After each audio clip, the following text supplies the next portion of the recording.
This is the Object 268 version 4. It is a Tier 10 Soviet collector tank destroyer, a vehicle that is completely balanced around its armor.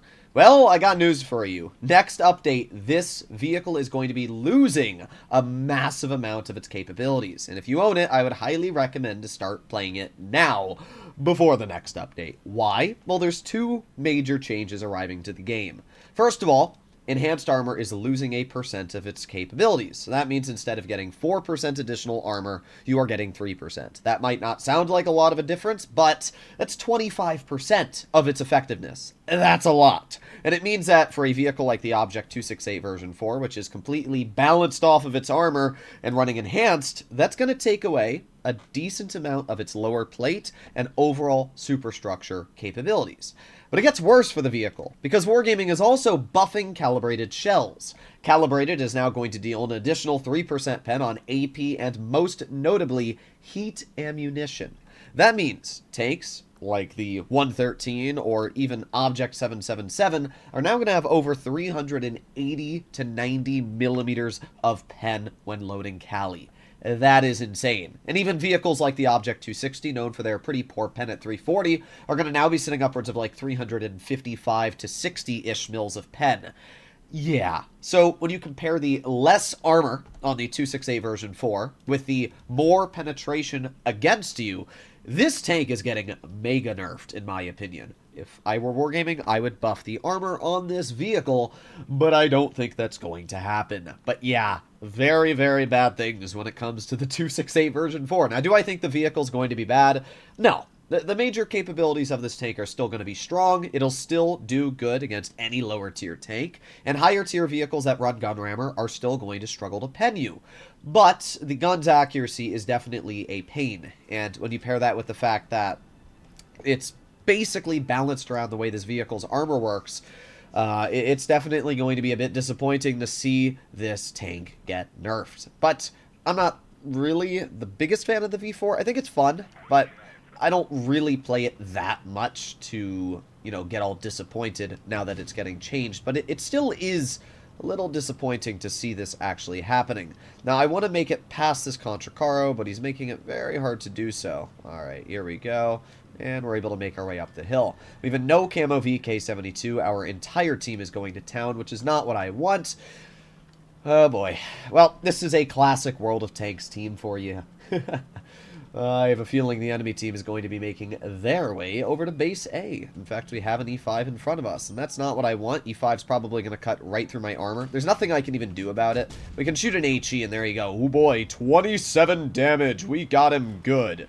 Yeah, the E5 is quite easily one of the strongest tier 10s in the game right now, and it is so hard to counter because of how much armor it has on the turret. The good news is that I'm going to push around this corner, but unfortunately, please don't block me. He's going to do it. Yep, he's going to cut me off. Bro, teammates get me so disappointed. Like, what are you doing? Bro, move! Just let me go! Oh, man. I have road rage. Like, I can tell you that for a fact. And, not road rage as in, like, I'm gonna shoot your family if you cut me off, but, like, road rage as in, people get me so irritated when all I'm trying to do is make my way from point A to point B, and they're just stopping me from achieving that. It's very, very sad, very, annoying when it happens.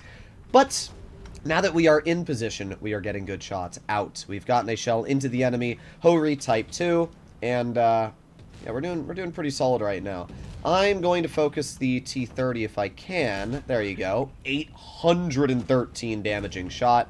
I'm going to over-angle my side, and this T30 doesn't really know where to pen me, I bet. He's like, huh? Yeah, tried to hatch me, missed the shot. And because the V4 still has pretty good alpha damage, it means that I can just back on up, get a shell in, and clear him for 590. I really like the V4's gun. Like, it might not have the most accuracy, but it still hits very, very hard.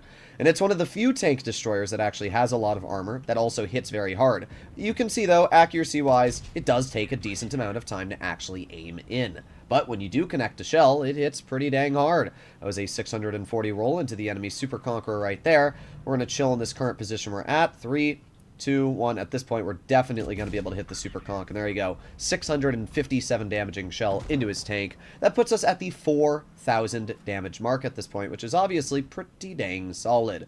Alright, well, let's reload, and 3, 2, 1, let's wait for him to over-angle. I'm not really sure what that Super Conk is doing. Definitely a bit of a brainlet, but that's fine with me. Free farm for days. All that's left is the Super Conqueror who he was platooned with in spawn. The Emil 2 is fighting him, and looks like we might be able to get a shell out into him. I'm not really sure. I don't know. That Super Conk does not seem to be the brightest. Okay, let's see. Is he going to push him?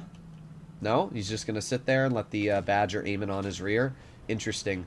Yeah, that's what I do too. I'd let somebody with Hess shoot me in the rear when I could just push the guy.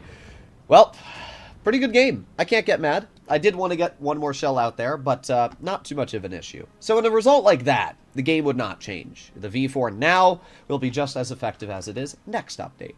But there are definitely situations where I can tell you that the V4 would fall apart very quickly, especially when we're up against like T57 heavies. I mean, that thing's going to have so much pen with the Kali buff, and also the fact that this tank's losing a bit of armor. It's just insane. So here we are, second battle. What do we have up against us? We got a Karo and a WZ-121.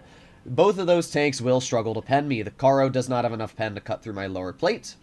And the 121 actually has some of the worst pen in tier 10. So I should be fine in this results here. This is where the V4 again feels very nice though, is when you're in these types of matchups where you're able to play very aggressive against mediums especially. This is not a slow tank, and we can see that here. I'm chilling at like 35, 36 kilometers per hour. In fact, we are keeping up with the WZ, so that's always really, really nice. Our Karo did get bled, but not the biggest deal ever. I'm just going to head right in. We can see the Kron, we can see the Minnow. Not really threats, to be honest. The only thing I'm worried about is the Hori. Ooh, and a 50B is over here. Okay, that is definitely a threat and a half. Okay, well, we're going to move up. Kron's getting bled a lot, which is very good. 50B's in the back corner. Okay, let's drive up over here, and we're just going to get an absolutely bedonkular shot into that WZ. Or not the WZ, the Karo. We're looking at the WZ is what I should say. Alright, well the 50B bounces me once, and the Karo drives in my way, but that's fine. 50B pens me. We get a nice pen ourselves into the 50B. You'll notice, though, cuts right through my lower plate. The AMX 50B actually has a ridiculous amount of pen. 350 millimeters on its APCR, which is a little stupid if you ask me. But we have high explosive, but I'm not going to shoot an HE because he's already down to 500 health, so pretty easy clear. For some reason, the enemy Hori decided to go all the way towards base A, and that's how you instantly lose a game. When you make that play, you basically say, I don't want to win anymore. And that's what happened. So we're just going to make our way up this hill, and possibly we'll be able to get a shell into the Super Conqueror. Let's see. There you go. 700 damage shot. Absolutely smacking him. The 907 is going to shoot him. I'm going to ignore the Super Conk for now, because the 907 is going to out-reload me anyway, and the WZ is dealing with him. So I'm just going to make my way over towards the Minotauro, and we'll see if I can get some damage out. Yeah, WZ finishes him off. Okay. Well, we got the Kron in the back. I honestly don't care about the Kron. I get a nice shell out, and we'll see what I can do here. Where is this guy going? Alright, well, Karo bounces him, and we actually might be able to out-reload. Yeah, we do out-reload the Karo. Sweet. And all that's left is the enemy Kron. Well, this was another very, very easy game. I think the V4 is a very fun tank to mess around with because it's one of the only vehicles. I mean, there's a couple. The IS-7 you can get away with very aggressive plays, Type 71. There's a couple. But I think the V4 is really the only tank with a high alpha that you can just kind of YOLO and get away with it. And because of that, I have a lot of fun when driving this tank. So at this point, we are obviously going to make our way up this hill. We're going to aim it on the Quran. Oh, and the WZ is going to pen him in the hatch. Well, good shot from the WZ, I guess. Alright, well, that was an easy game. Our previous game was easy. The V4 is a very strong tank, and I don't think these nerfs are going to ruin it, but I do think it's going to take away a lot of its capabilities. Let me know in the comments down below what you guys think. Do you agree? Do you disagree? Either way, hopefully you enjoyed the video, and I'll see you in the next one. Bye-bye.